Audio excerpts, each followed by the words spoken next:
De lo que sé y he averiguado por ahí, él es nacido en Santa Cruz de la Palma, de la isla de La Palma. Eso es provincia de Tenerife. Muy bien. Creo que es África. Sí.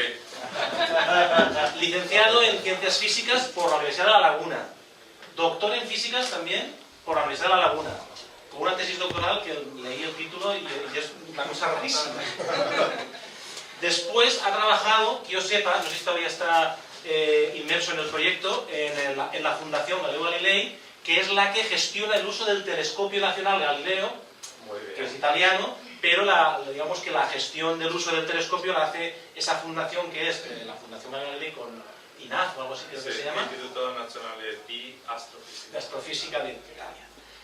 No sé si todavía estás ahí trabajando o ya no, esa parte la... Colaboro, ya no.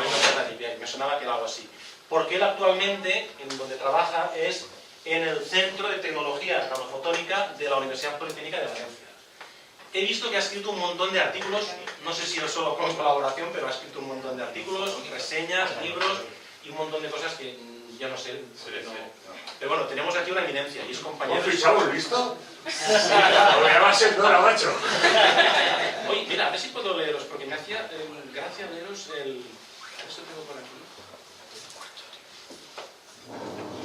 Actualmente su área de investigación, esto lo he sacado ahí de la UPV, dice: su área de investigación son materiales y dispositivos fotónicos, y concretamente su línea de investigación se centra en los metamateriales plasmónicos. No sé lo que es, a lo mejor no lo explico, no sé si tendrá algo que ver con la charla de hoy. No entra en la charla de hoy. No entra en la charla de hoy. Bueno, pues su charla va de otra cosa, de un dispositivo, creo que es, que se utiliza en el telescopio de este Galileo. Y nos explicará a ver qué es lo que hace ese aparato, no lo sé. Pues nada, gracias por aceptar la entrevista. Bueno, pues les voy a describir más o menos el uso de un anillo en el que estuve trabajando aproximadamente un año, el año pasado. El anillo era un dispositivo, como bien ha dicho Jordi, que lo usamos para encontrar planetas extrasolares. Este anillo, entre las muchas peculiaridades que les contaré al final de la charla, era muy poderoso y era muy difícil de controlar.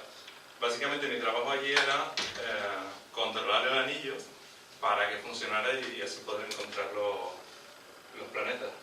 Bueno, los que conocen el Señor de los Anillos serán más familiares con este anillo. En realidad, el anillo con el que yo trabajaba tiene más bien esta pinta. Es un anillo resonante con un láser pulsado femtosegundo de titanio zafiro, pero bueno, esto lo explicaré más bien al final de la charla.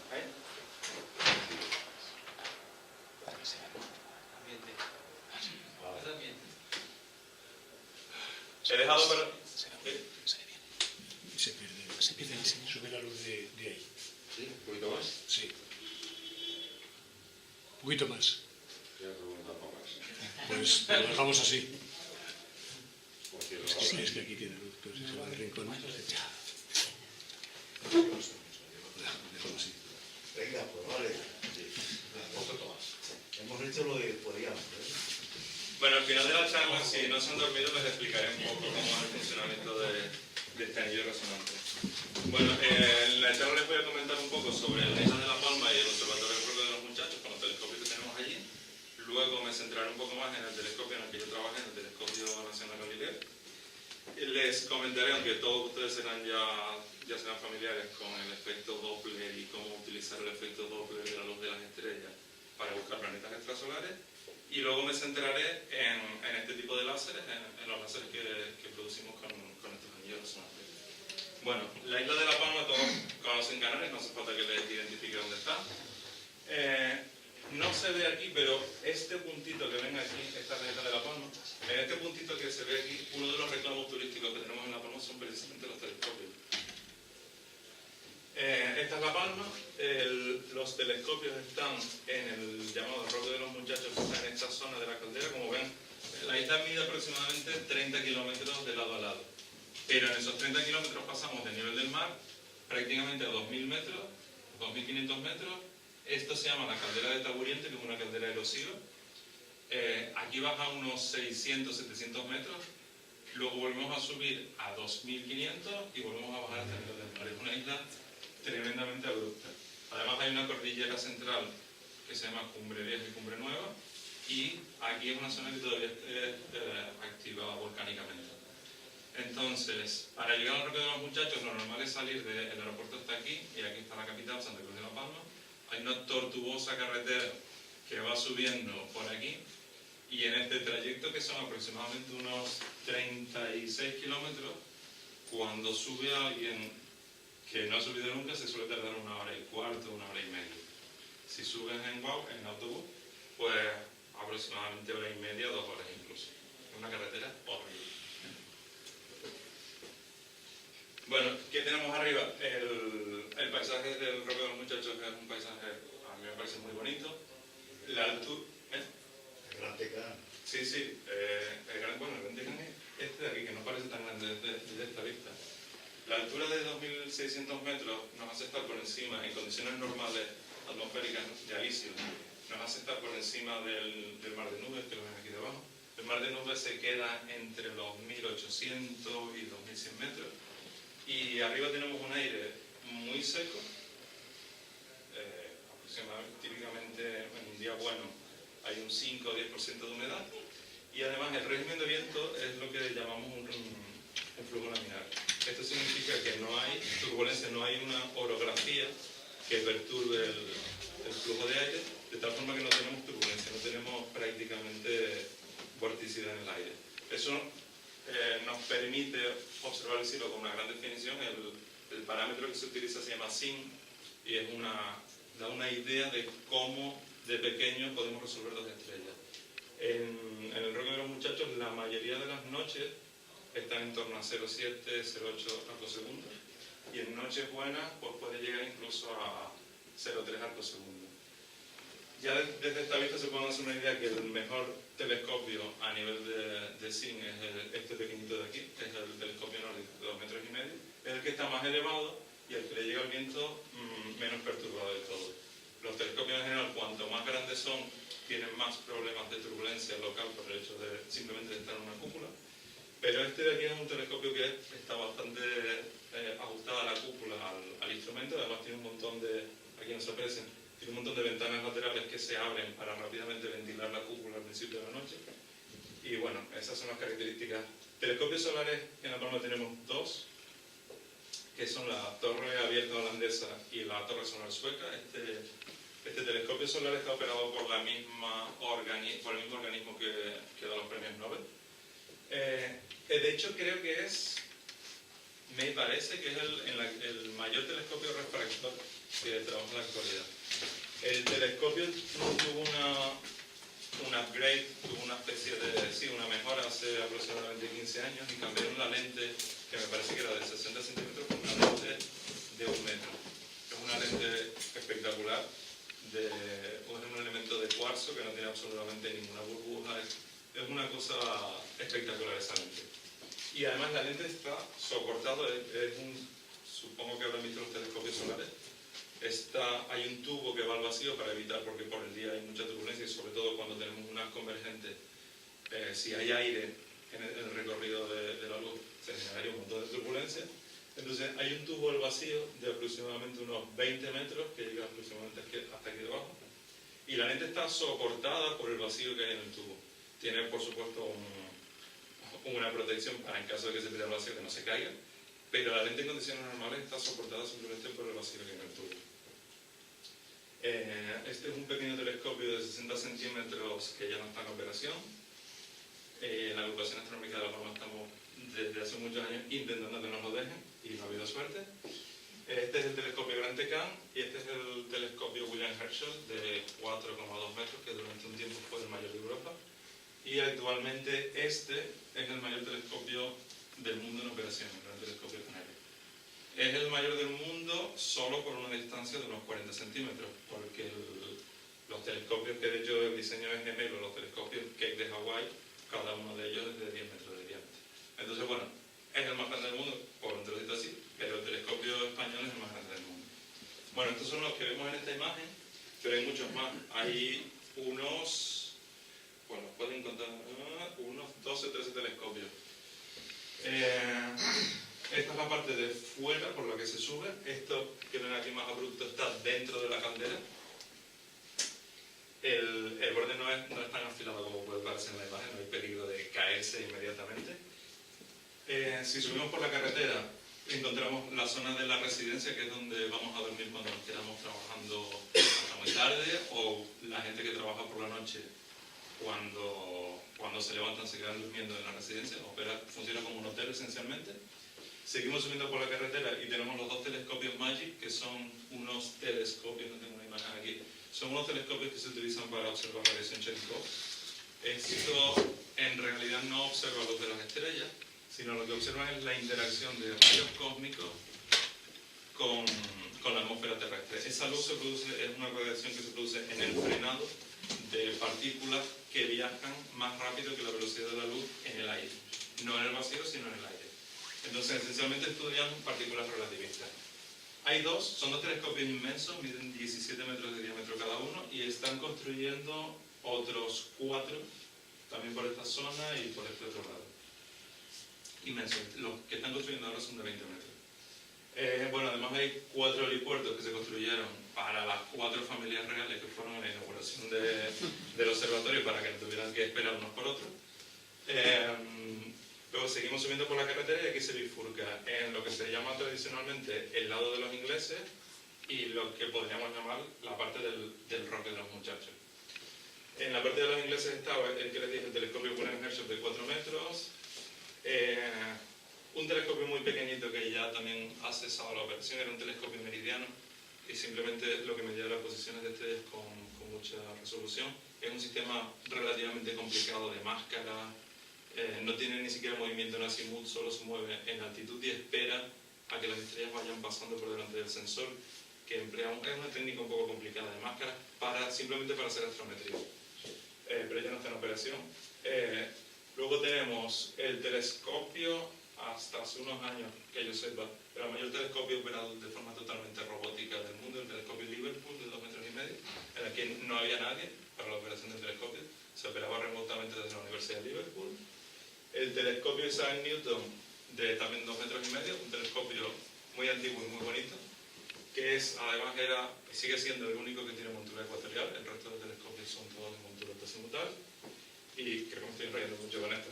Bueno, el telescopio solar, el telescopio pequeñito, y luego en la parte, digamos así, nueva, está el Gran Telescopio de Canarias, el mayor del mundo, el telescopio, a ver si me pierdo, no, el telescopio Galileo en el que trabajo yo, y el telescopio nórdico, que es el que está aquí. Y vamos a seguir un poco más porque me pierdo. Bueno, esta es una imagen del telescopio en el que yo estaba trabajando. Se construyó en los años 90, me parece. Verán que es un telescopio que no tiene una cúpula normal, tiene una cúpula así un poco cuadrada. La idea que tuvieron originalmente es, como les comentaba antes, hacer una cúpula cuanto más pequeña posible, de tal forma que no se acumulara aire caliente durante el día y por la noche no tuvieran problemas de turbulencia. ¿Qué pasa? La hicieron demasiado cuadrada y con la primera nevada que cayó se rompió la cúpula. Entonces la cúpula que tenemos aquí todavía no estaba el instrumento dentro, o sea que no fue catastrófico. La cúpula que vemos aquí al parecer está un poco rediseñada en función de los programas para que aguante el peso de la nieve.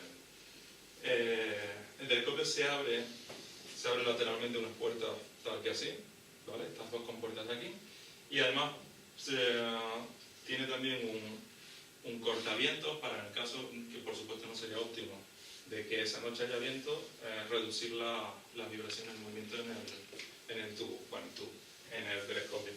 Esta es una imagen frontal del telescopio. No hace falta que les comente el telescopio alta azimutal. Por aquí tampoco es muy interesante. Quizás un poco más interesante la parte de atrás. El telescopio es de los, digamos así, de nueva tecnología. El espejo es aproximadamente así de grueso nada más. Y para un telescopio como es este, de 3,5 metros de diámetro, en el sistema antiguo de espejos fijos, pues creo que necesitaría un espejo de vitrocerámico como de este grueso. Lo que hacen con los sistemas de nueva tecnología es incorporar un montón de actuadores en la parte trasera del telescopio que en función de la altura a la que esté apuntando el telescopio van tensionando de forma diferente el espejo primario, de tal forma que mantienen la forma de hipérbole perfecta. Esto no es exactamente como óptica adaptativa, que es un sistema que hace lo mismo pero de forma muy rápida, de cientos de veces o miles de veces por segundo. Esto es muy lento, pero el efecto de deformación del espejo es muy similar.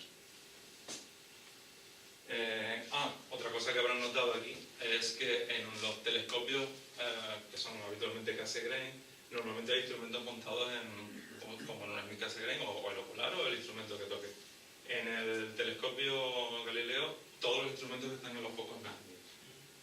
Los focos Nasmyth, mejor lo explico en esta diapositiva. Aquí tenemos el diagrama esquemático del telescopio.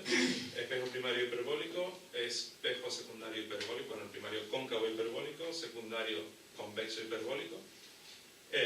Y luego hay un espejo terciario que dirige o bien hacia un lado o bien hacia el otro la luz. Estos dos focos de aquí, este sería un foco Cassegrain, recordamos, un foco Newton sería aquí, foco Cassegrain y focos Nasmyth. Los focos Nasmyth tienen la característica de que salen por el centro del eje de altitud. Entonces, puedes poner muchísima carga, no es importante si el instrumento es pesado o ligero, porque no hay que estarlo moviendo, simplemente hay que rotarlo para derrotar el campo, pero te permite poner instrumentos de mucho peso sin tener que balancear el telescopio. Las características, decíamos que era un espejo primario de 3,6 metros, la focal del primario son solo 6 metros, me parece. Bueno, son solo, no, 3 metros y medio también, es un F2, pero con el efecto del secundario se queda en un F11.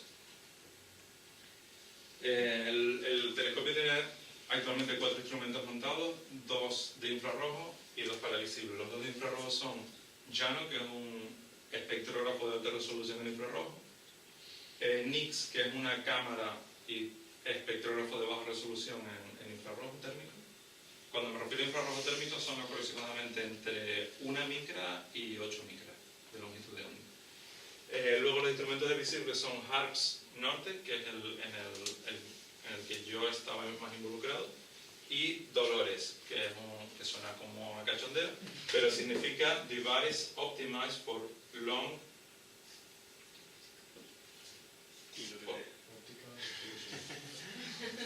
Low Optical Resolution Spectroscopy.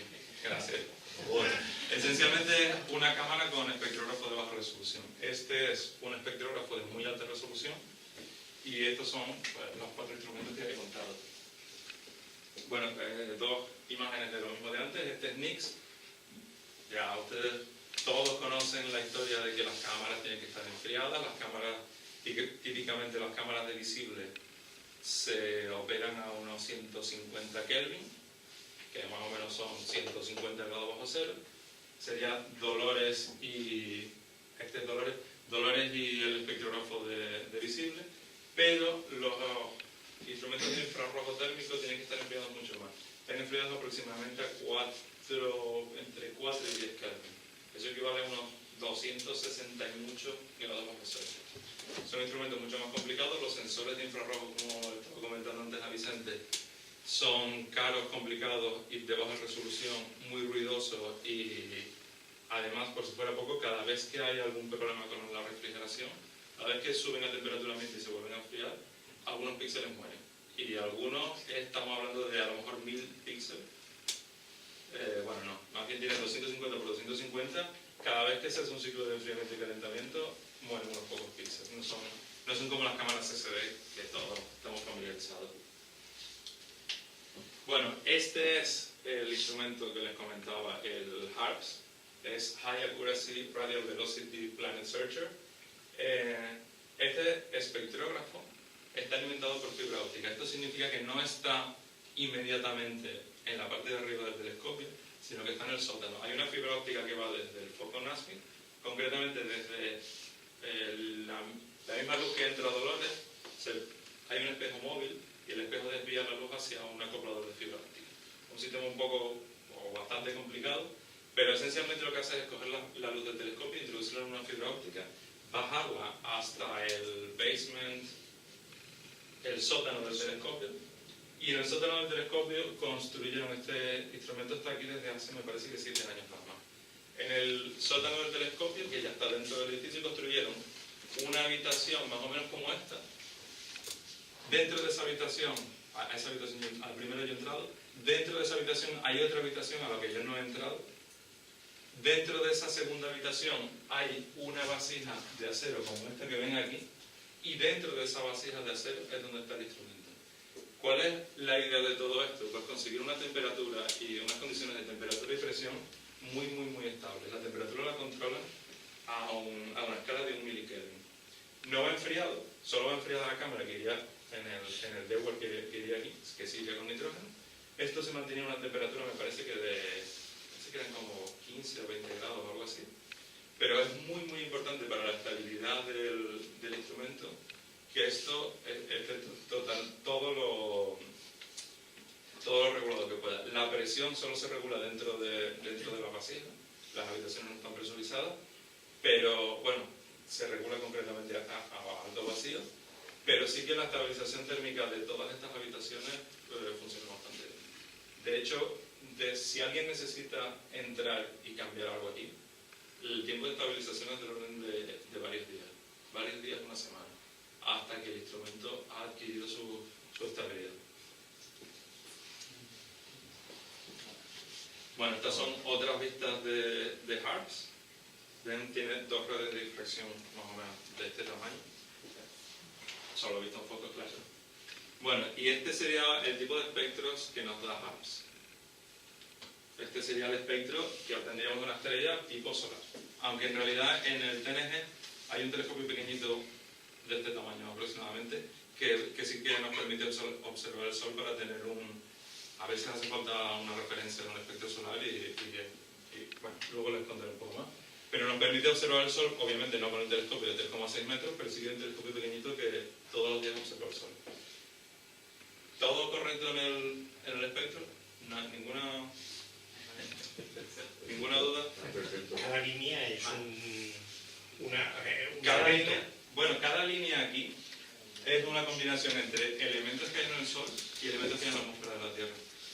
Por ejemplo, esta de aquí es el H alfa, que es del Sol. Estas son las del sodio, que son del Sol. Pero hay otras por aquí que no sé cuáles son. Muchas de ellas son propias, se llaman líneas telúricas y son propias de la atmósfera de la Tierra. Bueno, si alguien ha trabajado con espectroscopía, a lo mejor le parece un poco extraño esto del espectro cuadrado. ¿A nadie le parece un poco raro? Bueno, a todos. Es que el espectrógrafo HARPS es un espectrógrafo un poco peculiar, no es como los espectrógrafos habituales. Este sería un diagrama de un espectrógrafo normal. Tenemos una rendija de entrada, o para estrellas incluso no hace falta, un espejo colimador, una red de difracción. La red de difracción distribuye la luz en un arco iris, porque estamos acostumbrados así lineal, y aquí tenemos una cámara CCD y lo registramos la imagen y ya está, sin problema. ¿Vale? Lo que ocurre es que en el funcionamiento de las redes de difracción, que tampoco voy a entrar mucho en detalle, las redes tienen lo que se llaman varios órdenes de difracción. Tienen el orden cero, que es la luz que no se ha difractado, y luego hacia los lados tienen el primer orden, el segundo orden y demás, ¿vale? Entonces te va creando arcoíris cada vez más abiertos conforme vamos aumentando el ángulo. Las redes normales tienen una cosa que se llama ángulo de Blaise, que nos permite desplazar el máximo de luz hacia el orden que queramos. Normalmente lo queremos en este orden, ¿vale? Porque nos permite observar pues, una región aproximadamente, por ejemplo, desde 400 a 800 nanómetros sin perturbar y sin mayores complicaciones. Cuando vamos aumentando el orden de difracción, lo que ocurre es que se van montando unos espectros sobre otros. De tal forma que en órdenes muy altos, aunque la resolución y la dispersión es muy grande, porque la resolución crece linealmente con el orden de difracción, lo que ocurre es que se nos van superponiendo, se nos van montando unos órdenes con otros y los hace pues, esencialmente inútiles. Por eso habitualmente trabajamos solo en el primer orden.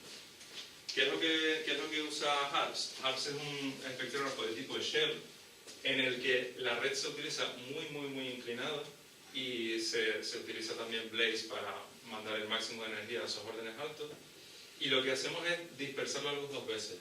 Primero, verticalmente con la red, esas redes que veíamos antes gigantes de tipo Share que se usan en un ángulo muy abierto para órdenes muy altos, y luego se pone un dispersor cruzado que lo que hace es dispersar con muchísima menos dispersión, ir separando los órdenes de difracción de la primera red, ¿vale?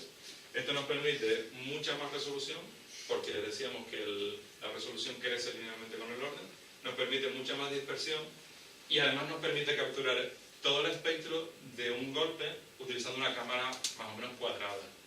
Porque si tuviéramos un espectro lineal inmenso, pues tendríamos un factor de forma de una cámara CCD muy alargado, infabricable.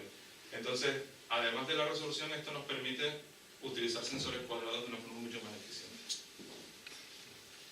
Bueno, este es el esquema óptico de Harps. Como les decía antes, Harps está en la parte de abajo del telescopio. Tenemos la entrada de luz, se dirige a un espejo grande colimador, llega a las dos redes de difracción, se difracta todos esos órdenes superpuestos, vuelven hacia aquí, se reflejan en un espejo, vuelven otra vez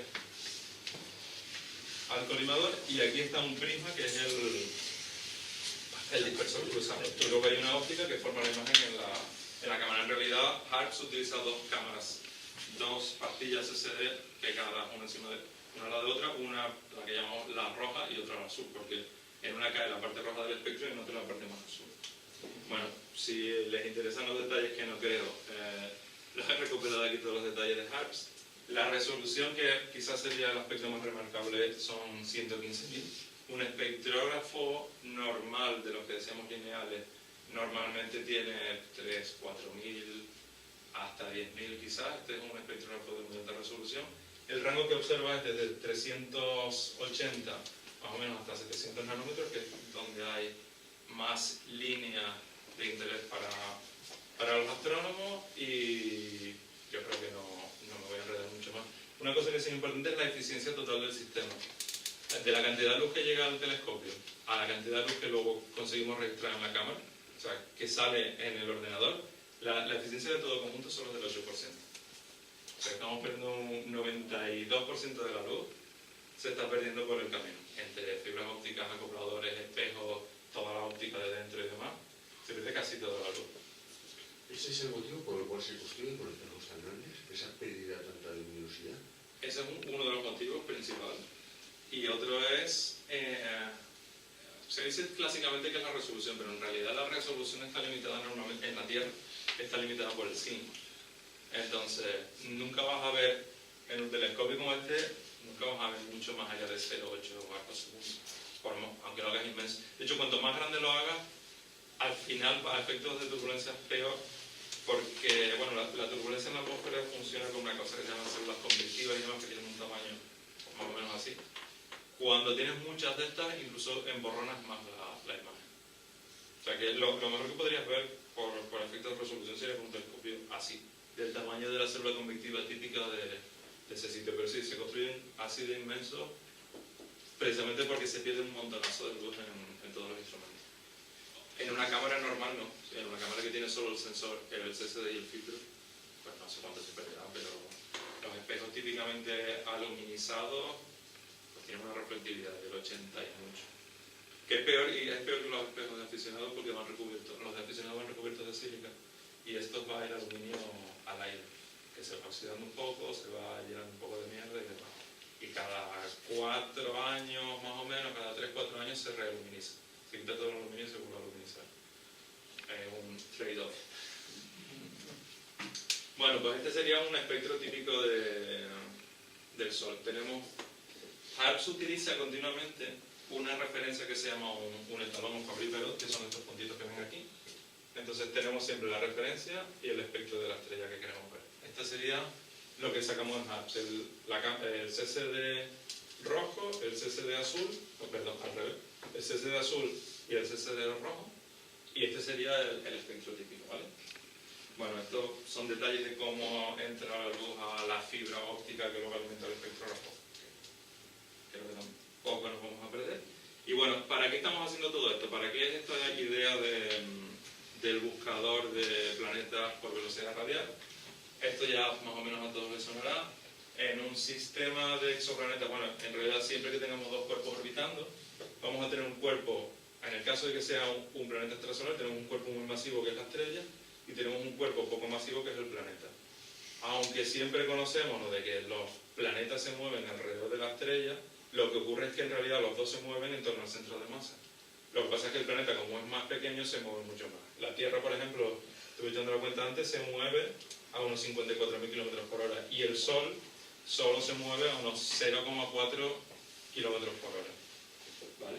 Entonces, si queremos buscar un planeta como la Tierra, en una estrella como el Sol, necesitamos ser capaces de medir por efecto Doppler una velocidad de 0,4 km por hora.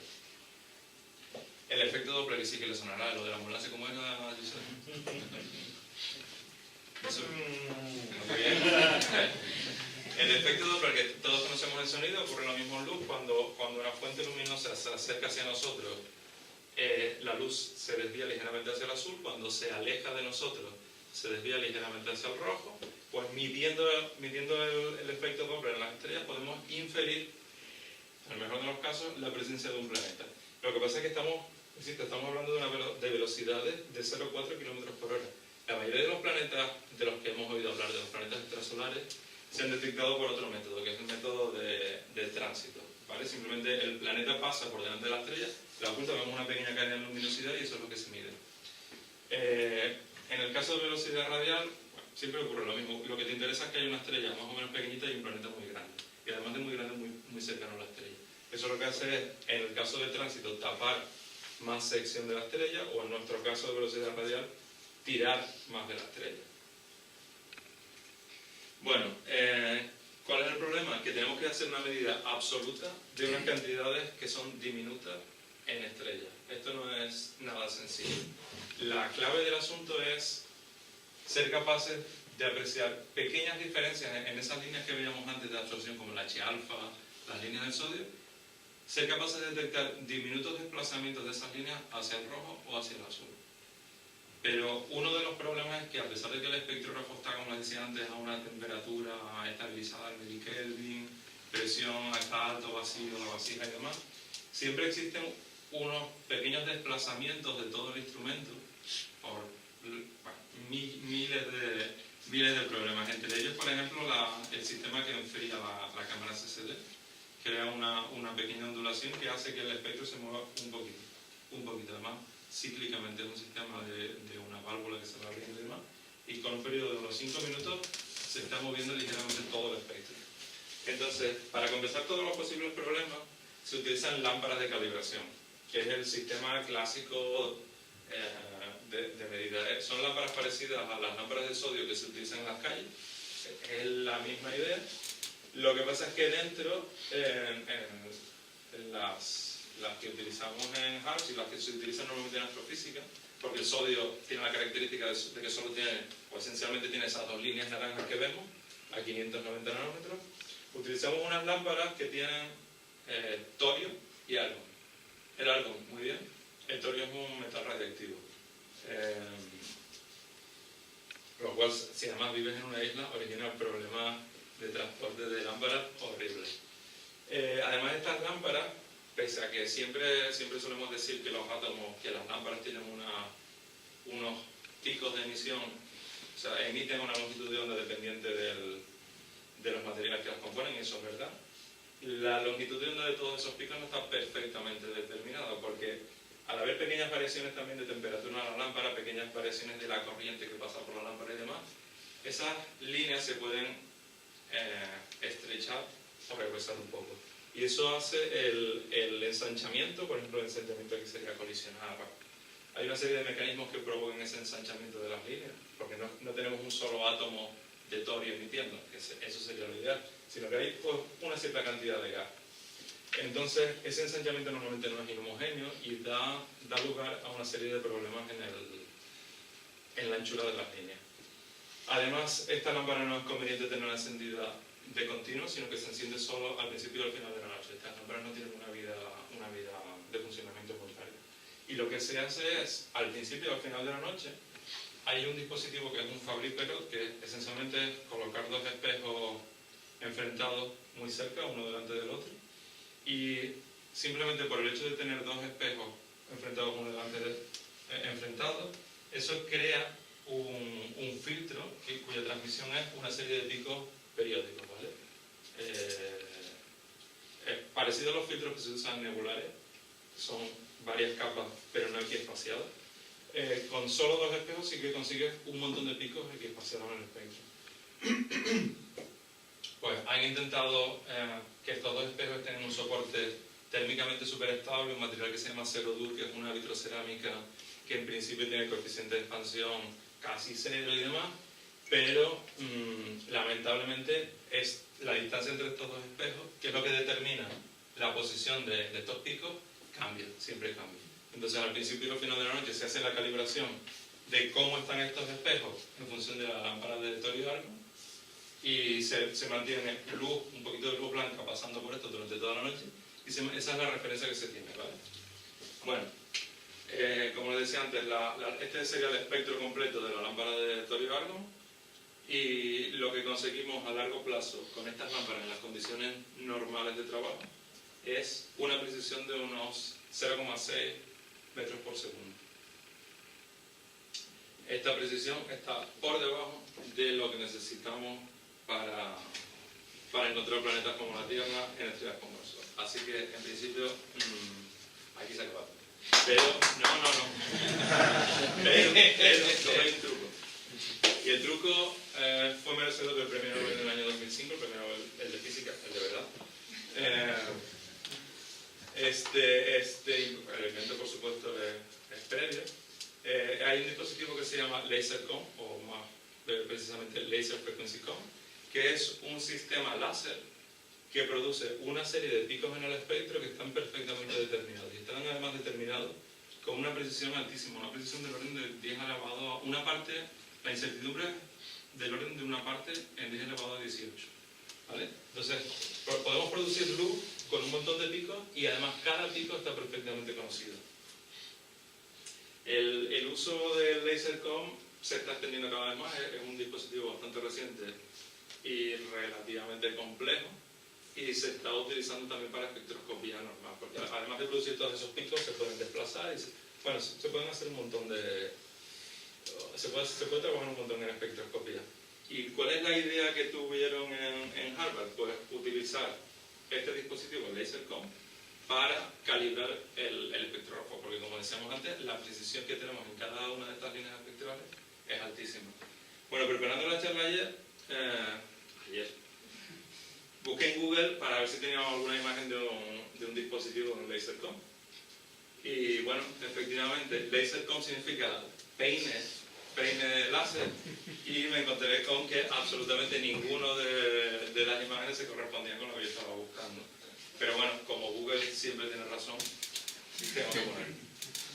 Bueno, la versión que teníamos en el telescopio es un poco más complicada y no tan comercial. El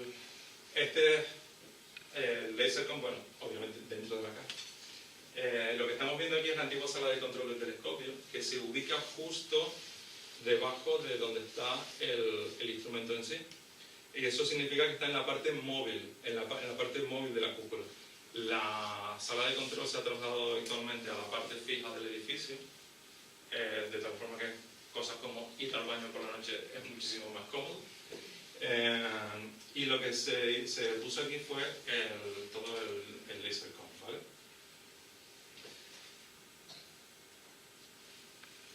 No sé si, creo que tampoco vamos a entrar mucho en la física, pero ¿cómo funciona esencialmente, cuál es la idea detrás del LaserCom? Tenemos un láser que está pulsando muy rápidamente y con pulsos muy cortos, ¿vale? Esto sería un esquema, esto sería el eje temporal, esto sería amplitud del campo electromagnético, y vemos que da pulsos muy cortos, esta sería la anchura de los pulsos, y los pulsos se repiten con una frecuencia determinada, ¿vale? ¿Qué es lo que ocurre si hacemos la transformada de Fourier? O sea, si pasamos esto del dominio temporal porque en óptica no medimos normalmente en el dominio temporal, sino en el dominio de frecuencia. ¿Qué pasaría? Bueno, sí se mide en el dominio temporal, pero en cuando estamos usando procesos ultra rápidos, no hay sistemas para medir así sencillamente. ¿Qué es lo que ocurre en el dominio de Fourier cuando hacemos una transformada de este tren de pulso muy corto? Pues tenemos un espectro muy ancho, cuya anchura depende de la anchura de cada pulso. Cuanto más estrechos sean estos pulsos, más anchura espectral tiene. En el caso del láser que estábamos usando nosotros se llamaba Octavius, porque cubría una octava en frecuencia, es decir, que iba desde una frecuencia aproximadamente en el infrarrojo cercano hasta una aproximadamente en el infrarrojo medio, aproximadamente desde 600 nanómetros hasta 1700 más o menos.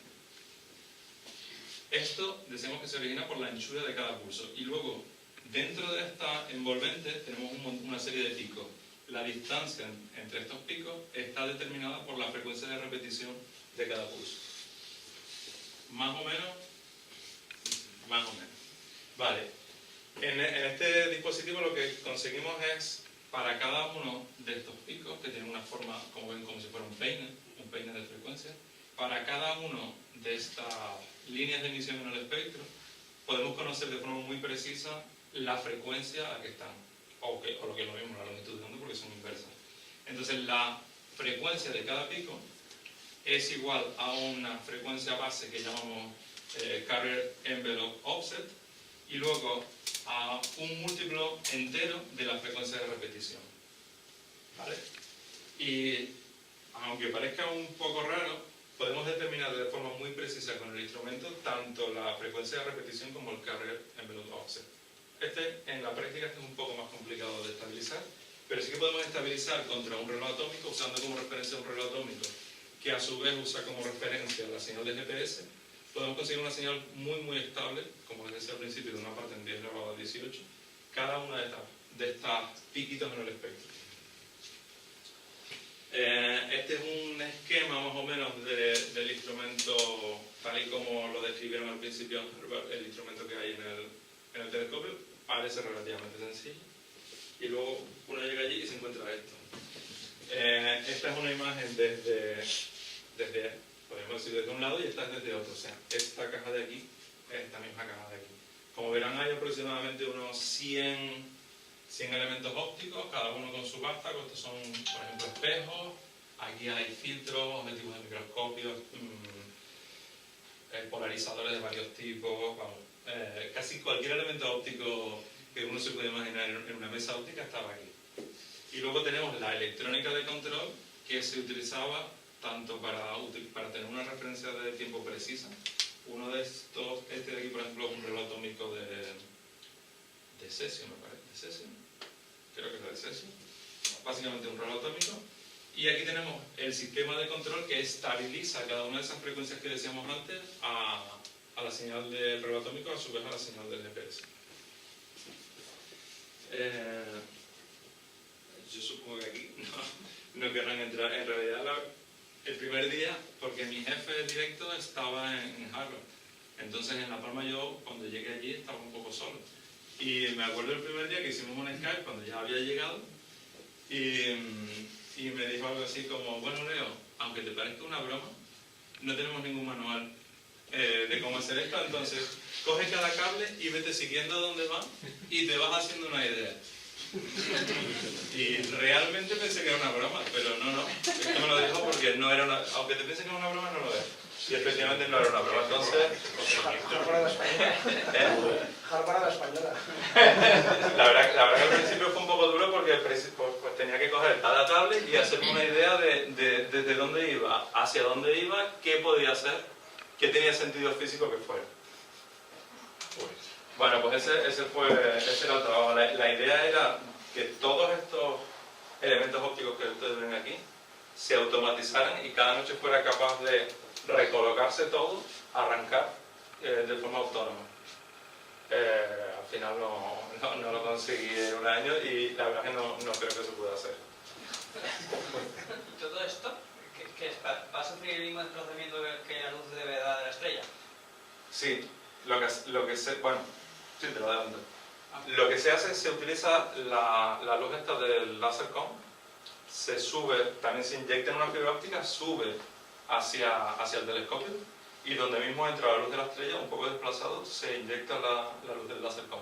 Entonces experimenta el mismo camino óptico, quitando la parte del telescopio, pero experimenta exactamente el mismo camino óptico. En el telescopio en principio todo es lineal y no debería de haber ningún cambio en la longitud de onda. Puede haber cambios en la intensidad de las longitudes de onda, que la parte roja se refleja un poco más que el azul, pero en principio no se van a desplazar.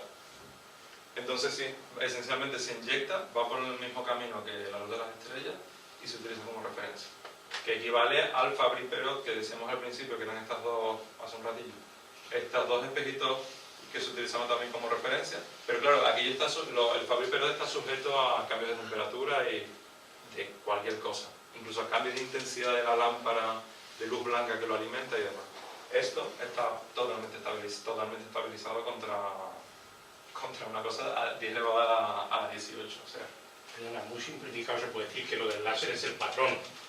Manda una señal patrón y se compara con la que viene. Exactamente. Es como si tú en la misma imagen pusieras una regla debajo. Exacto.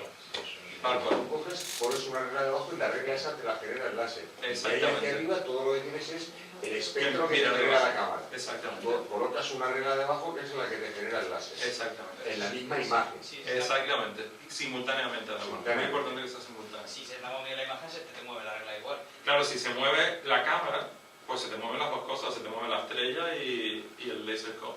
Pero como a ti en píxeles te da un poco igual, porque luego hay un software que sabe lo que es el Lasercom, sabe lo que es la estrella y te hace automáticamente la comparativa.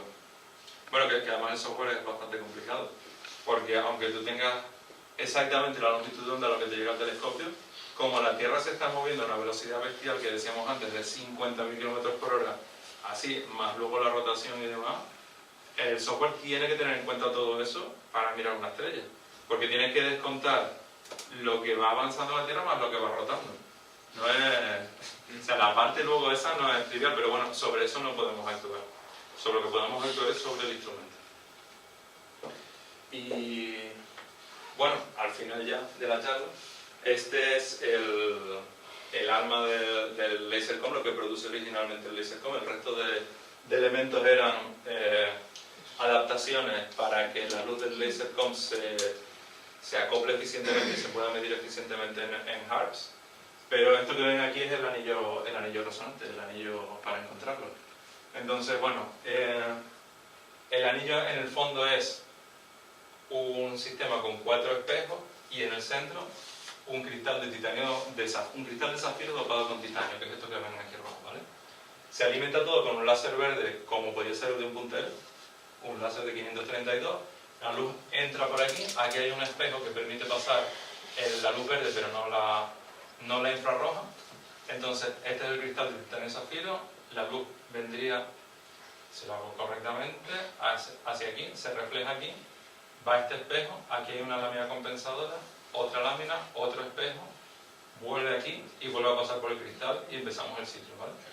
Este es lo que hace. Y lo que tenemos en la cavidad es un solo pulso de luz que está viajando muy rápidamente a la velocidad de la luz, que está viajando por aquí y en principio cuando todo está funcionando bien solo hay un pulso de luz muy corto de aproximadamente unos 15 femtosegundos de tiempo. Podemos echar la cuenta luego con las cervezas en el fumario y sabemos qué tamaño tiene. Pero tenemos un pulso de luz que se está desplazando por aquí. Y para esto que decíamos antes de estabilizar cada una de estas frecuencias, lo que hacemos es actuar mecánicamente con uno de los espejos y al hacer la cavidad más grande, este espejo de aquí se mueve. Al hacer la cavidad más grande o más pequeña, lo que hacemos es cambiar el tiempo que tarda un pulso de luz en recorrerlo.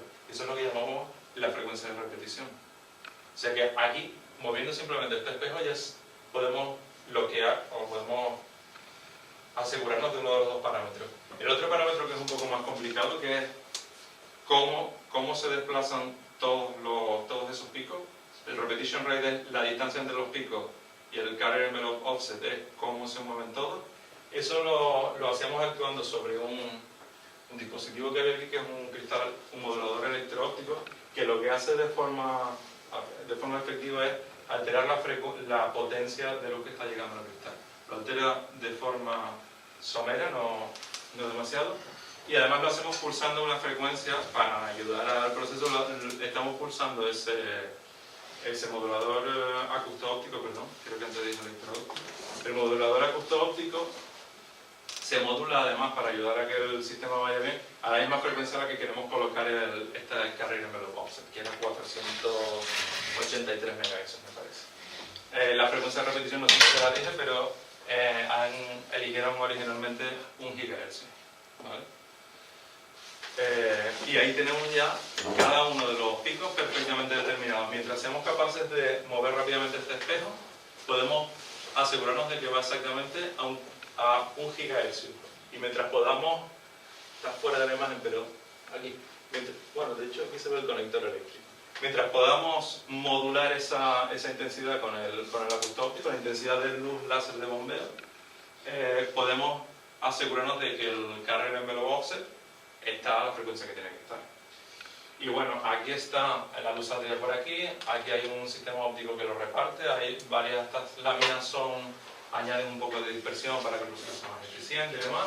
Aquí se manda una parte de la luz precisamente para analizarla rápidamente aquí, y no voy a entrar a eso, pero para enlazar esas dos frecuencias, el repetition rate y el carrier envelope offset, y el resto de luz va por aquí, sale de demás, va por aquí y es la que va posteriormente al espectro. Pero básicamente, una vez que esto está funcionando, ya tenemos el origen del lasercom. Luego lo que vamos a hacer es transformar esta luz simplemente para que llegue al espectrógrafo como nos interesa. Les recuerdo que es entre más o menos 700 nanómetros lo que sale de aquí. Este rojo está entre 700 nanómetros y 1500 más o menos. Que, si recuerdan, no es la longitud de onda que quería el espectrógrafo, que quería, esto es todo rojo e infrarrojo, y el espectrógrafo quería desde el azul hasta el infrarrojo.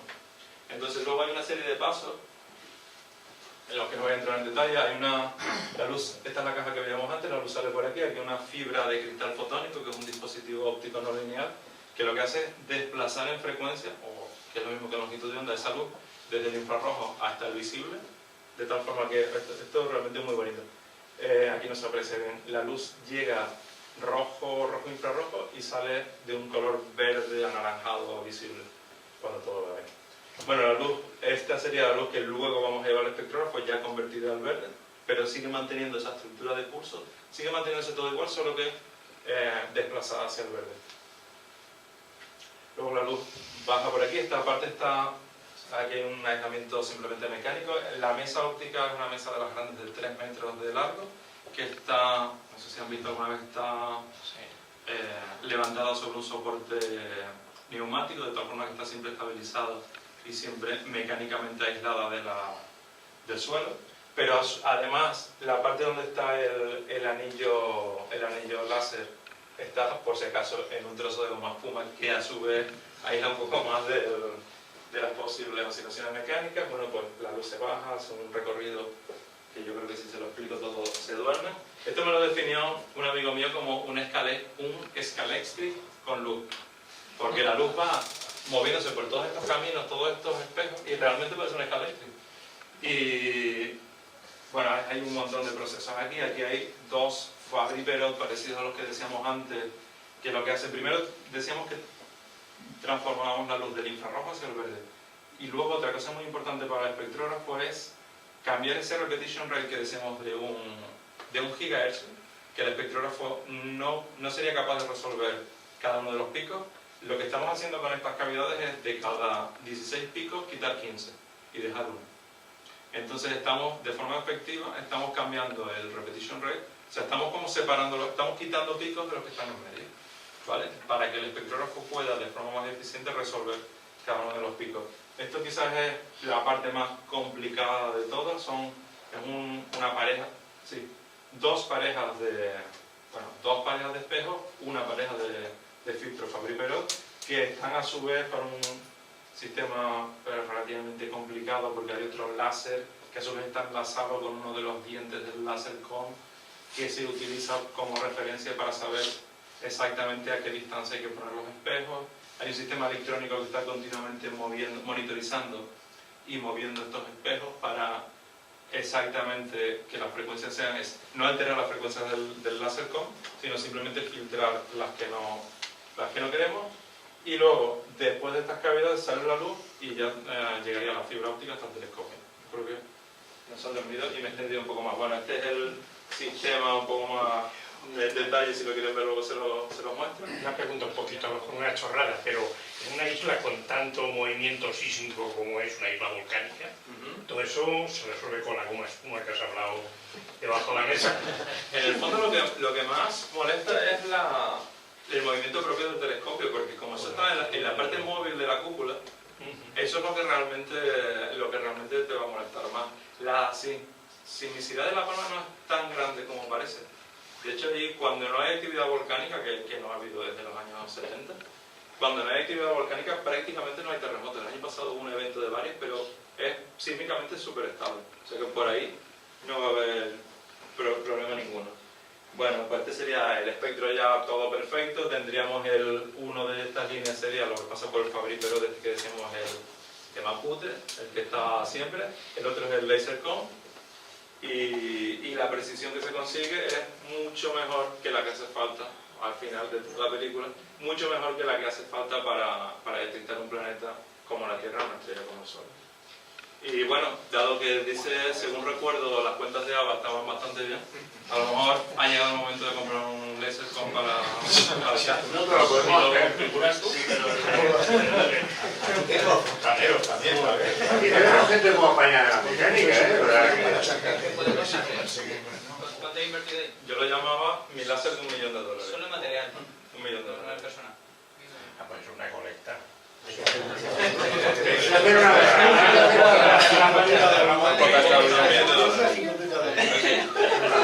Más o menos. Claro. $100.000 más, $100.000 menos, tampoco nos vamos a poner. una vez un beneficio. De todas formas, no todos los elementos son comerciales. Hay elementos que los fabricaban en Harvard. La fibra de cristal fotónico, esto que desplazaba la luz desde el infrarrojo cercano al visible, eso las fabricaban allí. De hecho, el que las hacía ya no está y ha sido un poco un problema, porque se degrada. Bueno, ha sido un poco un lío, sobre todo al final, porque es que la parte realmente del láser realmente es complicada. No sabía muy bien cómo... Pues tú realmente en la caja esa que has dicho que tú realmente lo que tienes es un divisor de frecuencia, ¿no? ¿Cuál de ellas? La caja blanca. Sí, porque tú has dicho que tú ahí eliminabas. O sea, de X pulsos, tú quitabas pulsos. Sí, esto sería lo que entra con una distancia de 1 GHz. Pasan por estas dos cavidades de Fabry-Perot y queda 16 GHz. ¿Es un divisor de frecuencia? Lo podríamos ver así. Lo que pasa es que no es como electrónico, porque no podemos trabajar igual. No tenemos un elemento que lo permita hacer como, bueno, sí, la verdad que al final sí es lo mismo. Sí, tal cual. Bueno, divisor, más bien multiplicador, porque somos de 1 a 16. Lo que pasa es que en el dominio de frecuencia en longitud de ondas inverso. O sea, en el dominio de frecuencias pasa de 1 a 16 y en longitud de onda lo que hacemos es el inverso. O sea, aquí aumentamos la frecuencia, en el otro lo separamos en longitud de onda, pero sí, es lo mismo. ¿Y necesitáis vacío en el anillo? Afortunadamente no. ¿Y no afecta la velocidad de la luz por ahí o eso no es importante? La velocidad de la luz en el anillo, que aquí no lo tengo, es lo que te va a dar el repetition rate. En principio, los cambios de, por ejemplo, presión atmosférica, presión atmosférica y temperatura, en principio, como estamos siempre, uno de los espejos está continuamente, la electrónica, las racas que hay de electrónica, están continuamente monitorizando que la frecuencia es la que corresponde, está siempre moviéndose. Entonces, si hay un cambio en el índice de refracción del aire, lo compensaría el espejo. Por ahí nos salvamos. ¿Cuántos planetas han descubierto así? ¿Con esto? Todavía ninguno. Pues está ¿Cuántos planetas esperabais descubrir? con Harps muchos, pero no han descubierto, que es para lo que necesitamos el láser, no un planeta como la Tierra, no una estrella como el Sol, eso todavía no. De hecho, este láser todavía, y yo creo que tardará mucho, todavía no está funcionando como instrumento de servicio. O sea, el láser funcionaba cuando estaba yo y actualmente funciona cuando viene el equipo de Harvard, cuando sube al telescopio y lo enciende. Pero encender el cacharro este no es trivial, por eso no se ofrece como instrumento todas las noches. Mi trabajo era ese, mi trabajo era que eso se pudiera encender todas las noches, pero yo lo veo prácticamente imposible. Para que nos hagamos una idea, instrumentos que solo tienen una cámara y un espectrógrafo sencillo, tienen un responsable que todos los días está allí y bueno, no siempre sube el telescopio, pero que es personal de plantilla y se encarga el responsable de ese instrumento. Y es una cámara CCD, un vaso Dewar para enfriarlo y unos filtros.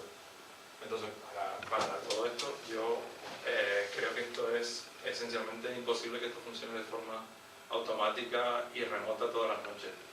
Pero bueno, lleva 5 años en la mano y autónomo, completamente autónomo, no se ofrece. Por eso no se han encontrado planetas con el mar. ¿Y qué información del exoplaneta se determina con esto? ¿La masa? La masa. ¿Y la distancia de la estrella también?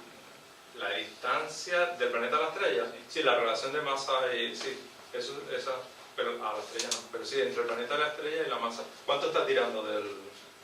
Porque el periodo lo saca de las leyes de Kepler, o sabiendo el periodo tienes la distancia, y luego, una vez que sabes cada cuánto tienes el movimiento, de la amplitud de ese movimiento tienes la masa relativa de los dos, y la de la estrella, como se supone que con los modelos estelares la sabes, pues de ahí sacas el planeta.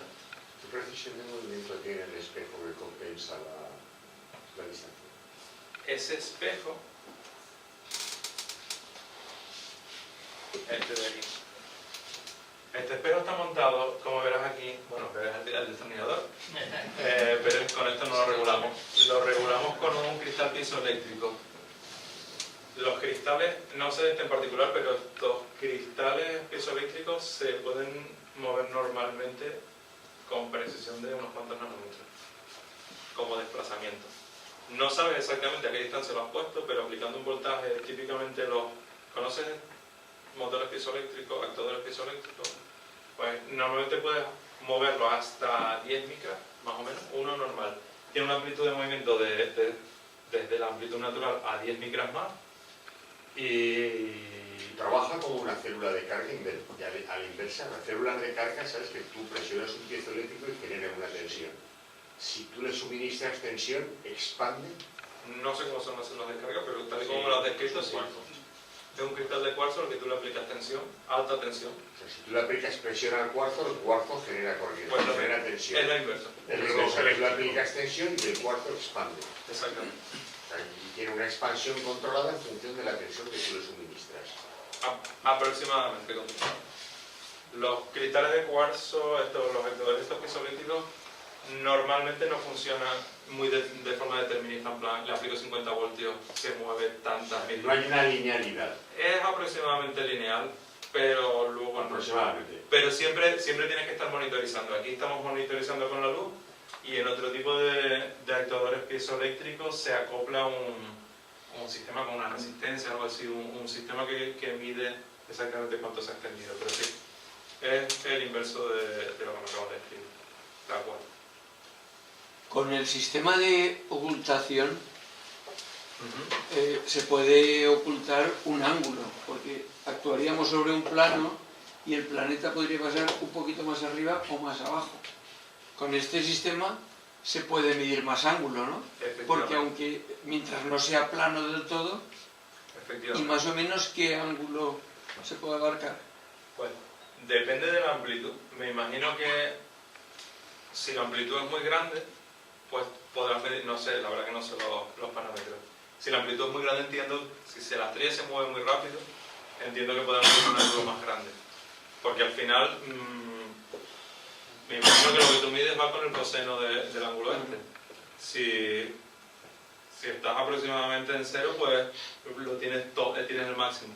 Y luego irá disminuyendo con el coseno de la inclinación del plano orbital del planeta. Pero irá con la resolución que podéis Claro, conseguir claro. y la mínima para medir, habrá una relación que a lo mejor es 40:1, 20:1.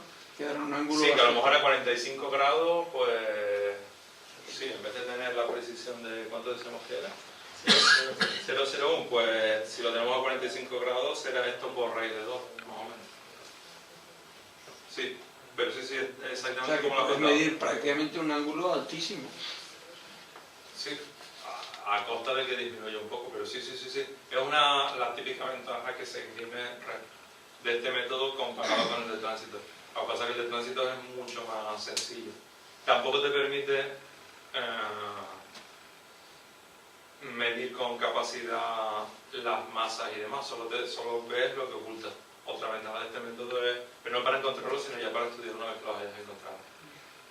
Como curiosidad, si quieren les comento, uno de los experimentos que se llevan a cabo en el telescopio es, que les parezca una broma, encontrar Venus. Con este telescopio, que decía, este telescopio pequeñito que está afuera y que todos los días observa el Sol, uno de los sistemas de comprobación de errores que estaban haciendo es ver si con ese telescopio pequeñito, que sería el equivalente a usar el grande con una estrella, si simplemente del movimiento del Sol se puede descubrir o redescubrir que Venus está tirando del Sol. La Tierra no, porque claro, como siempre, como estamos tirando desde nosotros, pues no vamos a ver movimiento. Pero sí que buscando Venus es otro de los programas que tienen allí. Y les puedo adelantar quizás el mayor problema de esta técnica, no sé si lo tienen publicado, no sé si debería de comunicarlo, ¿no? Pero bueno, como ya vamos a... Todos, no se lo digan a nadie. Uno de los problemas más importantes, una vez que ya conseguimos que la precisión del instrumento sea la adecuada, uno de los problemas que se han encontrado es que las manchas solares, por el simple hecho de que el Sol está rotando, un lado del Sol viene hacia nosotros, el otro se aleja, pero globalmente, mirando el Sol como un todo, mirando el Sol como una estrella, pues una parte se compensa, la parte que va se compensa con la que viene, pero cuando tienes una mancha en un sitio, esa compensación de la parte que va con la que viene no es perfecta. Y eso produce un ruido que realmente hace muy problemático encontrar a Venus.